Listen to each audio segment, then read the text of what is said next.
जय महाराष्ट्र मित्रांनो, स्वागत आहे तुमचं आपल्या यूट्यूब चॅनल. तर मित्रांनो, आज आपण जाणार आहे पुरंदर किल्ल्यावरती आणि पुरंदर किल्ल्यावर आपण बघणार आहे छत्रपती संभाजी महाराजांचा जन्म तिथं झालेला आहे. आणि आपल्या त्या पुरंदर किल्ल्याचा खूप मोठा इतिहास आहे, जे की जयसिंगाने आपल्या पुरंदर किल्ल्याला वेढा घातला होता आणि त्यामध्ये तहमध्ये आपला पुरंदर किल्ला हा जयसिंगाला देण्यात आला होता. तर आज आपण पुरंदर किल्ल्यावरती जाऊन पुरंदर किल्ल्यावरती शिवाजी महाराजांच्या काळातील काय काय वास्तव्यात अजूनही आहे ते आपण आपल्या ह्या व्हिडिओमध्ये आपण तुम्हाला दाखवणार आहे. तर आपला व्हिडिओ शेवटपर्यंत नक्की बघा आणि आपल्या व्हिडिओला एक लाईक करा. आपल्या चॅनलवर नवीन आला असेल तर नक्कीच एक सबस्क्राईब करा. असेच व्हिडिओ तुम्हाला आपल्या नवीन व्हिडिओ आपल्या ह्या यूट्यूब चॅनलला बघायला भेटणार. तर आपण थोड्या वेळ वाया न घालवता आपण निघणार आहे आपल्या पुरंदर किल्ल्याच्या. सह्याद्रीच्या पुरंदर किल्ल्यावर छत्रपती संभाजी महाराजांचा जन्म झाला आहे. पुरंदर म्हणजे इंद्र, ज्याप्रमाणे इंद्राचे स्थान बलाढ्य तसाच हा पुरंदर. पुराणात या डोंगराचे नाव आहे इंद्रनील पर्वत. हनुमंताने द्रोणागिरी उचलून नेत असताना त्या पर्वताचा काही भाग खाली पडला, तोच हा इंद्रनील पर्वत. बहामनी काळी बीदरचे चंद्रसंपत देशपांडे यांनी बहामनी शासनाच्या वतीने पुरंदर ताब्यात घेतला. त्यांनी पुरंदरच्या पुनर्निर्माणास प्रारंभ केला. त्याच घराण्यातील महादजी नीलकंठ याने कसोशीने हे काम पूर्ण केले. येथील शेंद्या बुरुज बांधताना तो सारखा ढासळत असे. तेव्हा बाहेरनाक सोननाक याने आपला पुत्र नाथनाक आणि सून देवाकाई अशी 2 मुले त्यात गाडण्यासाठी दिली. त्यांचा बळी घेतल्यावरच हा बुरुज उभा राहिला.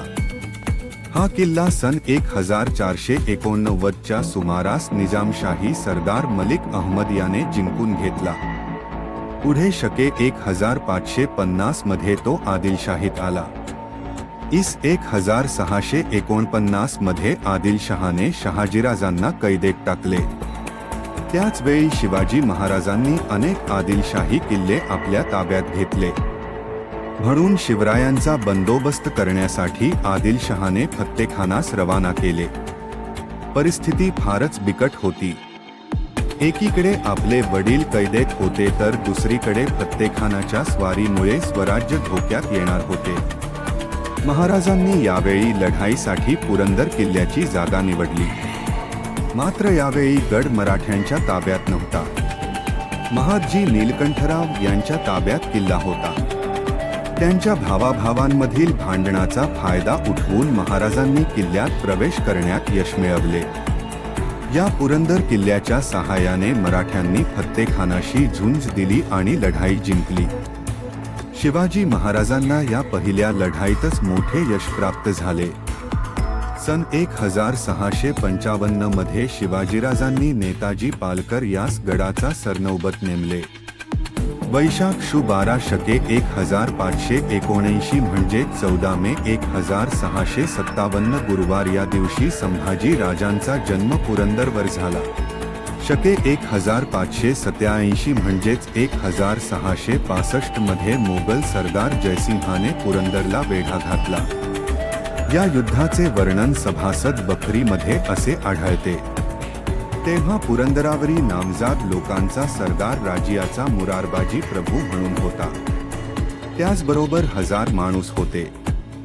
याखेरीज किल्ल्याचे 1000 असे 2000 लोक होते. त्यात निवड करून मुरारबाजी याने 700 माणूस घेऊन ते गडाखाली दिलेरखानावरी आले. दिलेरखान तालेदार जोरावर पठाण 5000 याखेरीज बैल वगैरे लोक ऐशी गडास चौतरफा चढत होती. त्यात होऊन सरमिसळ झाले. मोठे धुरंधर युद्ध जहले. मावळे लोकांनी व खासा मुरारबाजी यांनी निदान करून भांडण केले.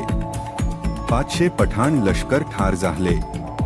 तसेच बहिले मारले. मुरारबाजी देशपांडेचे हे शौर्य पाहून दिलेरखान बोलिला, अरे तू कौल घे मोठा मर्दाना शिपाई तुझ नावाजितो. ऐसे बोलिता मुरारबाजी बोलिला, तुझा कौल म्हणजे काय? मी शिवाजी महाराजांचा शिपाई तुझा कौल घेतो की काय? म्हणून नीट खानावरी चालिला. खानावरी तलवारीचा वार करावा तो खानने आपले 3 तीर मारून पुरा केला. तो पडला. मग खानाने तोंडात आंघोळी घातली. असा शिपाई खुदाने पैदा केला. दिलेरखानाने वजरगड ताब्यात घेतला आणि पुरंदरावर हल्ला केला व पुरंदर माचीचा ताबा घेतला.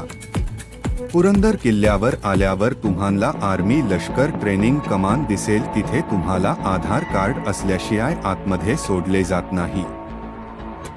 कमान मधून आत गेल्यावर तुम्हाला इंग्रजकालीन चर्च पाहायला भेटेल.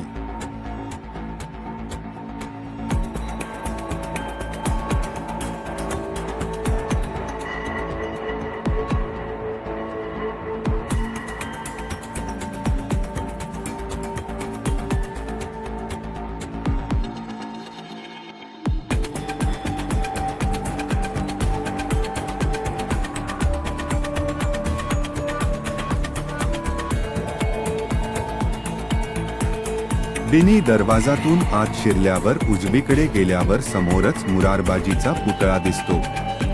इस 1970 मध्ये हा पुतळा उभा केला आहे.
तर मित्रांनो, आजच्या व्हिडिओमध्ये एवढंच. आपला जर व्हिडिओ तुम्हाला आवडला असेल तर नक्कीच एक लाईक करा आणि कमेंट करून आपल्याला सांगा की आपला व्हिडिओ तुम्हाला कसा वाटला. आणि आपल्या चॅनलवर जर तुम्ही पहिल्यांदाच आला असाल नक्कीच आपल्या चॅनलला सबस्क्राईब करा. आणि आपल्या चॅनलवर अशा प्रकारचे नवनवीन व्हिडिओ पाहण्यासाठी आपल्या चॅनलला नक्कीच एक सबस्क्राईब करा.